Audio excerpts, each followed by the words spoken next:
Oi, eu sou a Aninha, sejam bem-vindos de volta ao Chega de Ler.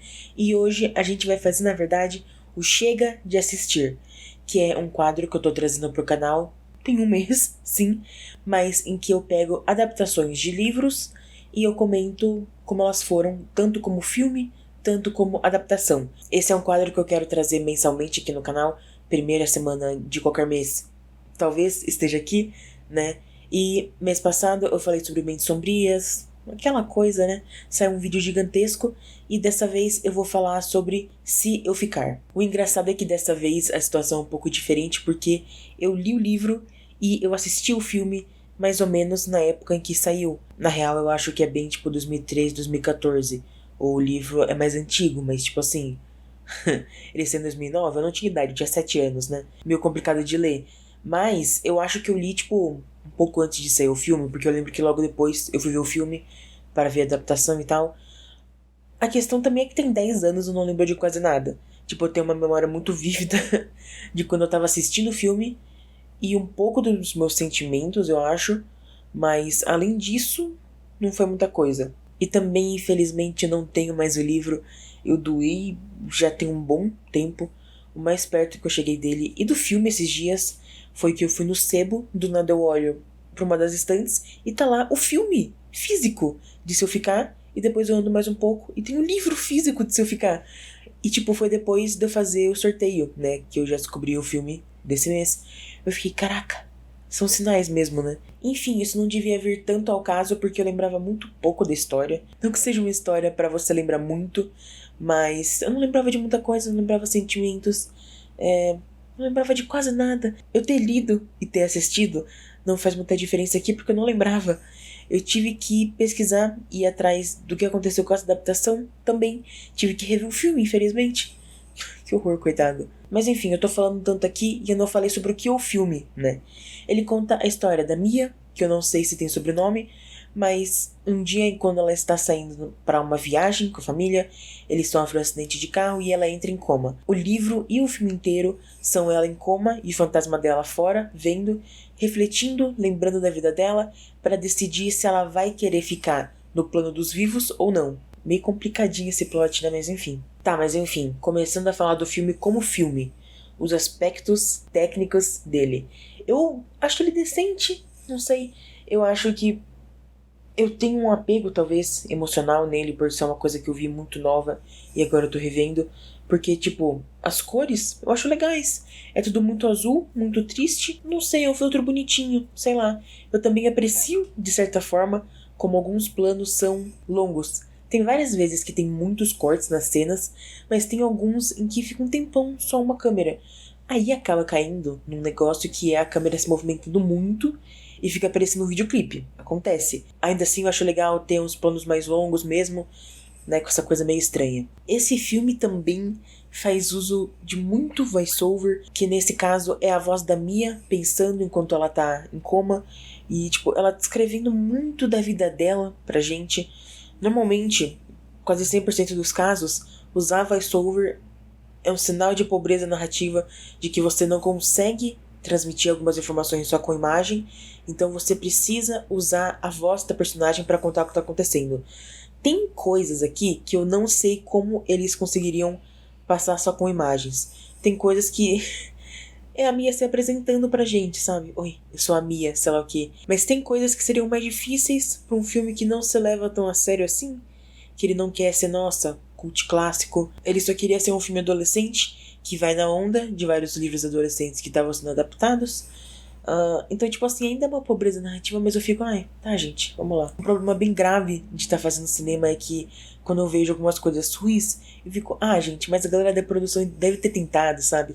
Eu tenho mais empatia, infelizmente. Até porque eu venho aqui pra vocês e apresento outro ponto meu técnico, que é, eu não acho que os atores estão muito bons. Tipo assim, a grande maioria não tem muito o que fazer, eles têm que chorar pela família e tal. A família em si, só a Mia tem que demonstrar emoção, porque os outros empacotaram. Então a gente só tem a parte deles felizes, né? Então, mais fácil pra eles. Mas tipo assim, os outros, sei lá, é meio apático. E aí quando tem que demonstrar emoção, por exemplo, tem uma cena que a Liana Liberato, que faz a personagem que é amiga da Mia, ela tá chorando e, tipo assim, talvez eu goste da atriz e por isso eu fiquei, não tá tão ruim assim. Mas enfim, os coadjuvantes não importam tanto. O que importa é a Chloe Grace Moretz, que é uma atriz que eu gosto. Ela é boa. É ok que ela tinha tipo 16, 17 anos quando ela gravou esse filme. Mas eu não acho que ela tá tão boa assim aqui nele. Talvez o que mais me incomode mesmo é ela parecer muito monotone nessa história. Porque, não sei, o jeito que ela fala parece que ela tá lendo as falas. E aí quando ela tem que chorar, fica muito feio, não sei, tá muito estranho o jeito que ela tá chorando.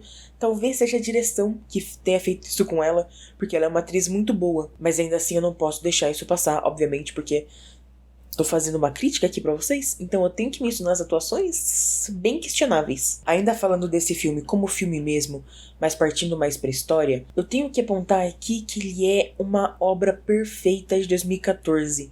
Eu acho que ele tá congelado e preso naquela época, tanto que pouca gente lembra dele agora. Mas não só por isso, eu acho que o filtro também, várias cenas dele ficaram tão famosas no Tumblr. Eu acho que eu estar no Tumblr na época que esse filme lançou também causou danos irreversíveis pra minha memória, porque eu lembro muito claramente de gifs daquela cena em que a Mia e o Adam, que é o namoradinho dela, eles estão abraçados brincando. Então tem muito essa aura, várias cenas deles viraram gifs, várias frases foram postadas no Tumblr com os gif sets lindinhos. Então é uma vibe muito 2014. Também foi extremamente marcada pela aquela música Say Something, né, que é tipo Say Something, I'm giving up on you, né? Que tipo, enquanto eu tava assistindo o filme, eu lembrei da existência dessa música, que eu nem lembrava mais que ela existia, mas era uma música que eu gostava muito. E tem essa relação tão intrínseca das duas, que eu jurei que a música tocava no filme, e eu descobri depois que não. Eu fui pesquisar e o que aconteceu é que a música, o clipe da música, na verdade, foi feito como cenas do filme, então tipo, eles se divulgaram juntos.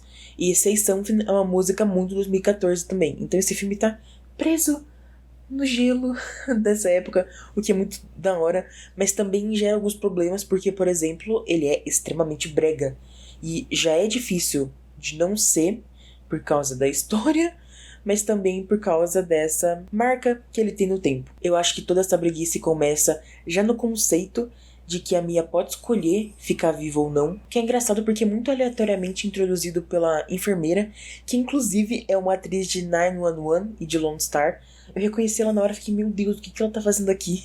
Mas enfim, eu acho engraçado porque é um conceito muito espiritual, de que ela tem que escolher se ela vai ficar ou não, e tipo, nesse caso é muito mais ligado com o espírito dela, porque a gente tá vendo a Mia espírito lá, e ao mesmo tempo todo mundo sabe desse conceito. Eu achei engraçado, tipo, faz sentido. Já em vários dramas médicos ou em dramas que personagens vão pro hospital, as pessoas falando, você pode ir, ou fica comigo, por favor. São coisas que acontecem mesmo.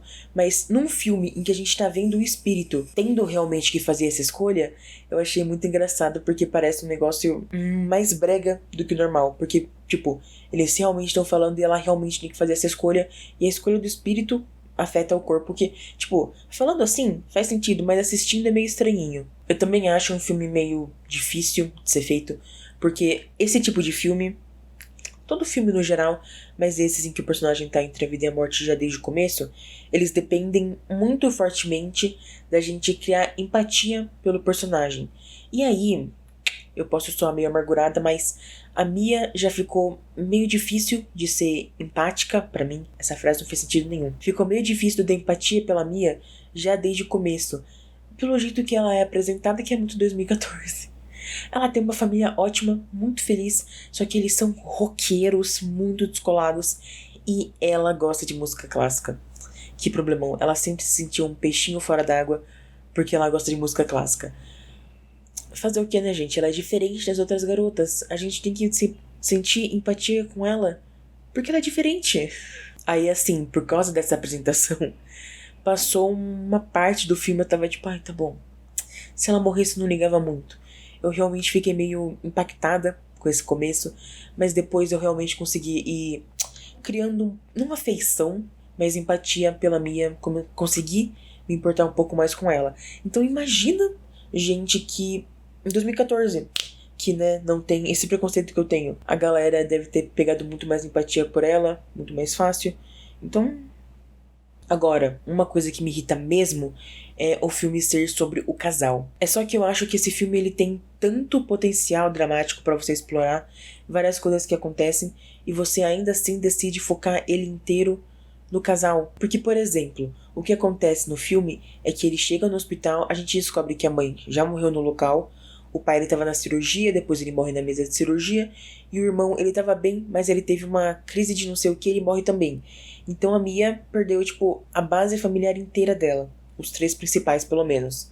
E não tem foco quase nenhum, tipo assim, quando eu tava assistindo isso eu fiquei muito chocada, porque eu não consigo nem me colocar nessa situação, porque, tipo, destruiria a minha vida. Imagina então tendo 16, 17 anos, que é a idade que a Mia tem. Só vai piorando 1000 vezes mais. Só que as cenas, ela tem momentos de chorar por isso, mas logo depois ela tá bem, muito mais preocupada com o Adam.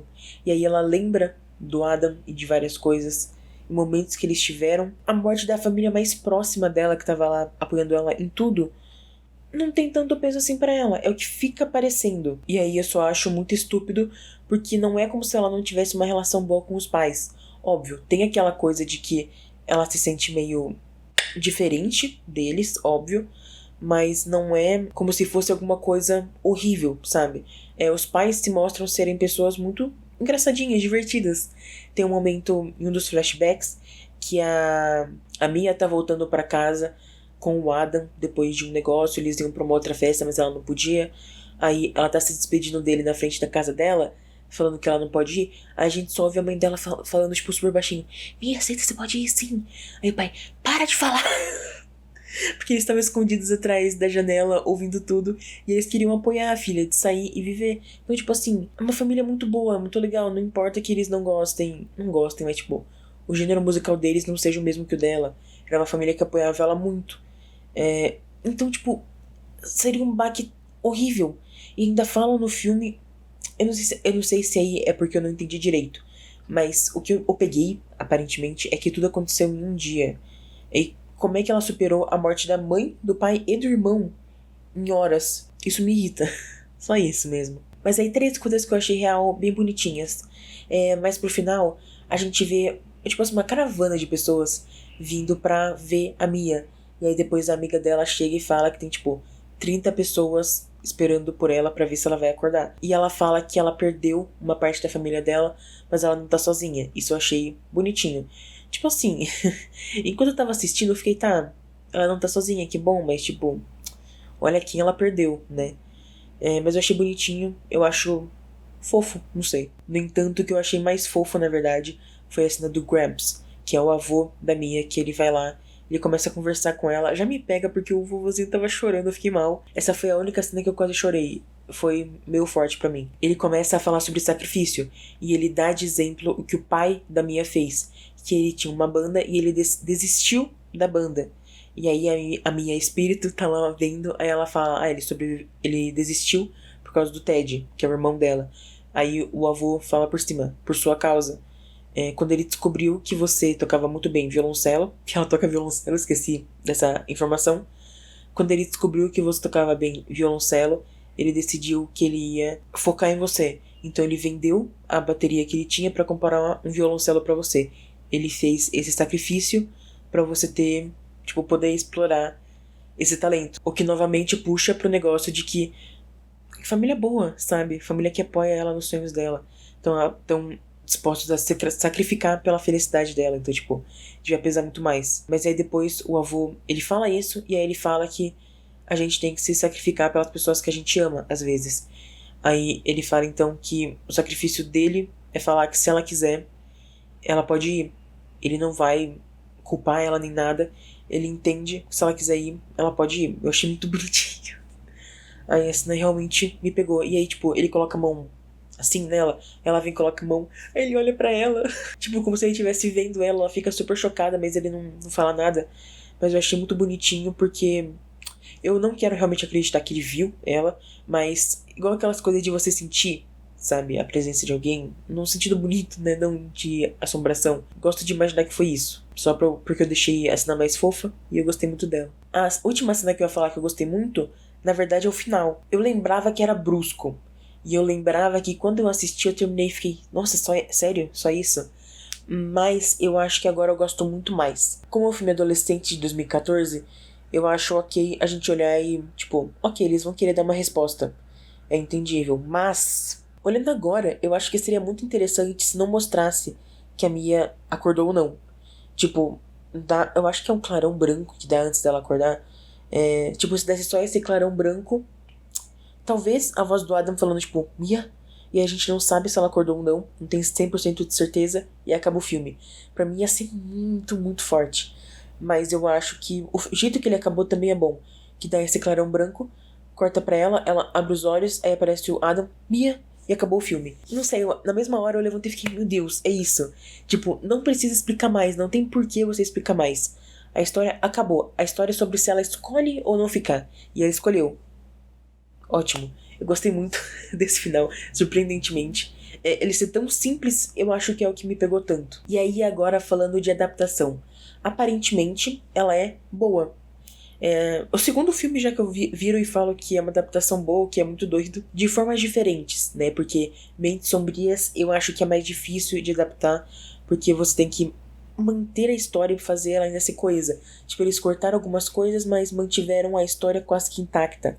As coisas que eles cortaram não fazia tanta diferença. Mas aqui, com Se Eu Ficar, a história é completamente diferente. Porque é um plot relativamente muito simples. Que segue, inclusive, a mesma estrutura do livro. Que é basicamente, ela sofre esse acidente. E aí, o tempo inteiro em que ela tá refletindo se ela fica ou não, ela tá lembrando da vida inteira dela.